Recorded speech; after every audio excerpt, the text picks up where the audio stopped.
Halo semua, kami dari kelompok satu ingin mempresentasikan hasil kerja proyek kami.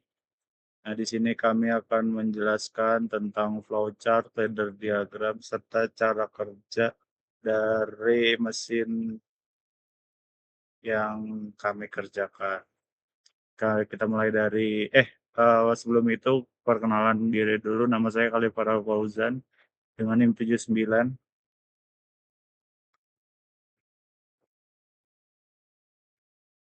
Saya Devinian Kavani dengan NIM 241030340117. Saya Arto Sandi Sevanya dengan NIM 2410314026.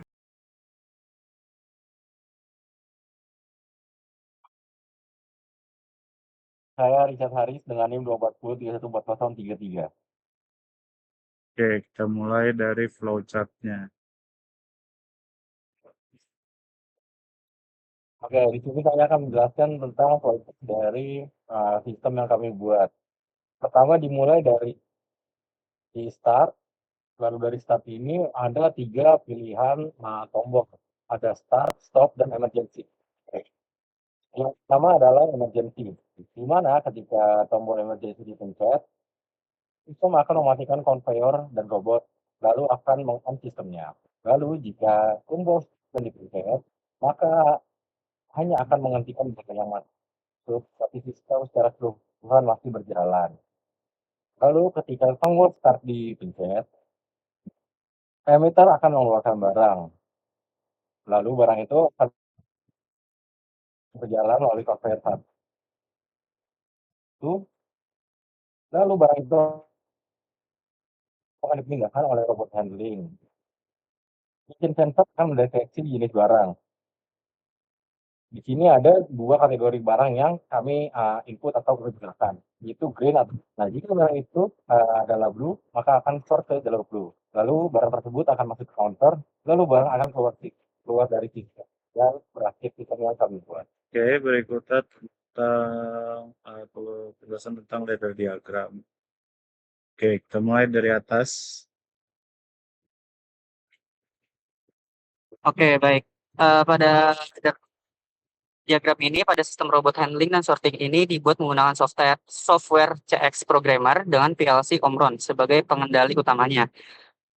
Program ladder berfungsi untuk mengatur hubungan antara input, output, internal relay, timer, dan juga instruksi perhitungan agar sistem dapat bekerja secara otomatis. Pada bagian awal ladder, terdapat input emergency yang berfungsi sebagai sistem pengaman utama. Nah, input ini dihubungkan dengan internal relay 203. Internal relay tersebut digunakan sebagai syarat utama agar rangkaian dapat bekerja, agar rangkaian lainnya itu dapat bekerja, yang artinya dalam kondisi emergensi aman, maka sistem dapat dijalankan. Pada bagian ini juga terdapat pulsa P1S yang digunakan untuk mengaktifkan lampu kuning secara berkedip sebagai indikator standby atau kondisi siap. Selanjutnya, ladder mengatur kerja lampu indikator. Lampu merah akan menyala ketika sistem belum berjalan atau conveyor belum aktif. Nah, lampu ini akan menunjukkan bahwa sistem berada dalam kondisi berhenti atau belum melakukan sebuah proses. Sementara itu, lampu hijau akan menyala ketika conveyor aktif, baik conveyor satu maupun conveyor yang kedua. Lampu hijau itu berfungsi sebagai indikator bahwa sistem sedang berjalan. Pada ruang utama, terdapat rangkaian untuk mengaktifkan conveyor satu, emitter, dan juga robot handling. Nah, rangkaian ini menggunakan tombol start, tombol stop, emergency, serta kontak pengunci dari output di conveyor satu. Nah, kontak pengunci ini atau self-holding itu digunakan agar conveyor tetap menyala setelah tombol start itu ditekan. Meskipun tombol start sudah dilepas, rangkaian ini juga dilengkapi dengan input machine center is busy sebagai interlocknya.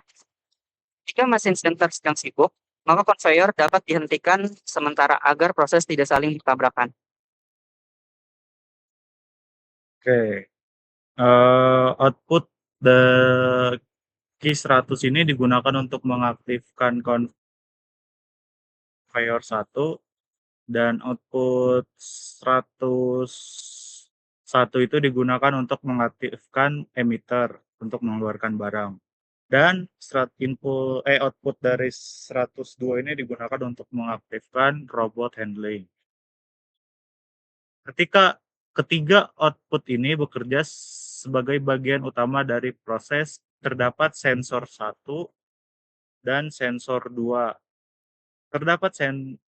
Ketika sensor 1 aktif, internal relay 200 akan aktif dan mengunci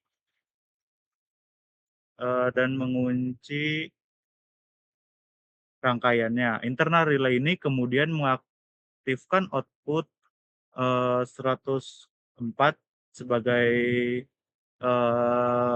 pivot turn untuk menggeser barang untuk jatuh ke sortingannya, dan 107 sebagai belt tambahan jalur.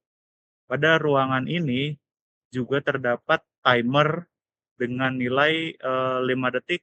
Karena timer pada Omron menggunakan basis waktu 100 ms, maka nilai pagar 50 ini sama dengan 5 detik. Timer ini digunakan untuk membatasi durasi kerja pivot turn dan belt di jalur 1. Prinsip yang sama digunakan pada sensor 2. Digunakan di sensor 2 ketika sensor 2 aktif, internal relay 201 akan aktif dan mengunci rangkaian internal relay ini, mengaktifkan output 105 sebagai pivot turn 2 dan output 108 sebagai belt di jalur 2-nya. Juga ada timer T0001 dengan nilai pagar 120 digunakan untuk mengatur waktu kerja selama 12 detik. Setelah timer selesai, kontak timer akan memutus rangkaian sehingga aktuator berhenti bekerja. Nah, pada ruang terakhir, internal relay 200 dan 201 digunakan untuk mengaktifkan conveyor 2 dengan alamat output Q110. Artinya conveyor 2 akan aktif ketika proses sorting dari sensor 1 atau sensor 2 berjalan.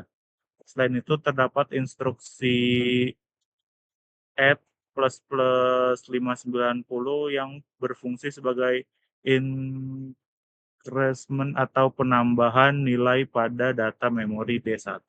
Instruksi ini digunakan untuk menghitung jumlah barang yang telah diproses atau di-sorting oleh sistem. Berikutnya penjelasan tentang cara kerja sistemnya. Oke, selanjutnya itu adalah penjelasan dari cara kerja sistemnya. Nah, sistem robot handling dan sorting ini bekerja secara otomatis untuk memindahkan serta menyortir barang berdasarkan jalur yang telah ditentukan.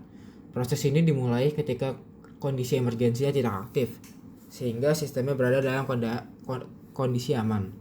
Nah, pada kondisi ini, lampu kuning dapat berkedip sehingga dapat menandakan bahwa sistem itu sedang standby dan siap untuk dijalankan. Ketika operator menekan tombol start, conveyor 1 akan aktif dan emitter mengeluarkan barang ke jalur conveyornya. Robot handling juga akan ikut aktif untuk membantu proses pemindahan barang menuju area proses atau mesin center. Jika mesin center sedang sibuk, conveyor akan berhenti sementara agar barang tidak terus masuk ke area proses dan sistemnya tetap berjalan dengan aman. Nah, setelah melewati area proses, barang menuju bagian sorting.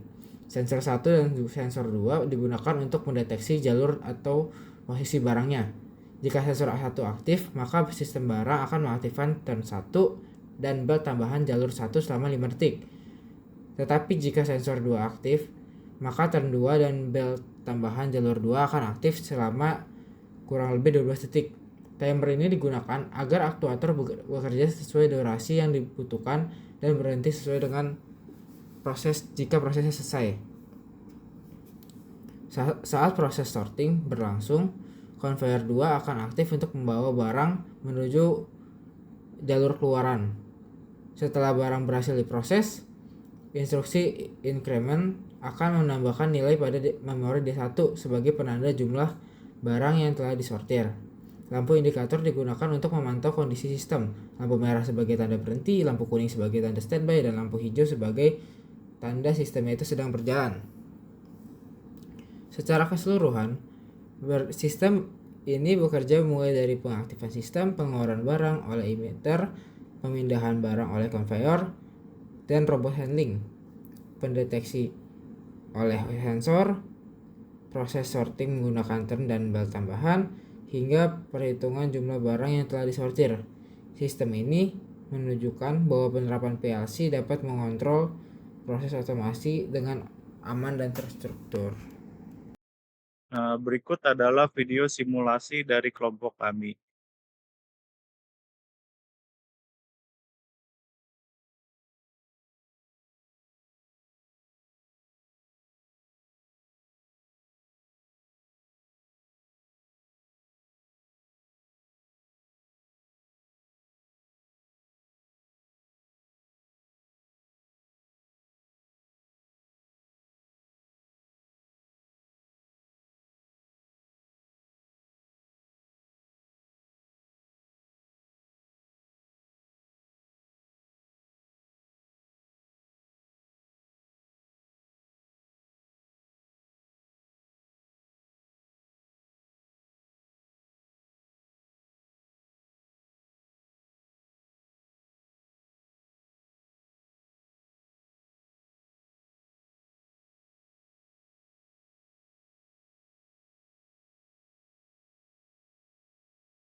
Oke, sekian dari kelompok kami.